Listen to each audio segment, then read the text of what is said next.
është njëri prej ajeteve të surës El-Mulk, në cilën e lartë mëranshme thot: Ela ja'lemu men khalaqa wa hua al-latiful khabir.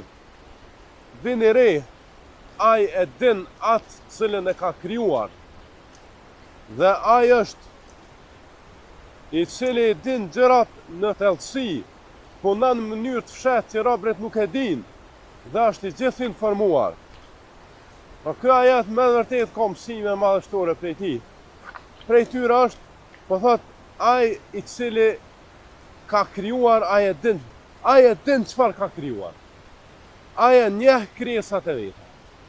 Ka dhe sa e logjikshme është kjo. Ai i cili e krijon një gjë, ai e njeh mirë ata. Këtë shumë në realitet tek njerëzit.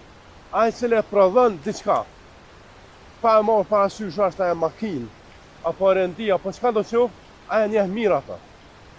Po e lartë madhëshme që na ka kriju neve, ai e din më së miri. Ai e din më së miri se çfarë ka krijuar. Dhe ai njeh krijesat e tij në hollësi, e njeh krijimin e tij. Dhe ky ajet po përfundon me dy emrat Allahut: El-Latif, El-Khabir, Latif. Thonë, ai i cili i njeh gjërat në hollësi, punon në mënyrë të fshehtë. Kjo është njëri prej kuptimeve të emrit Latif.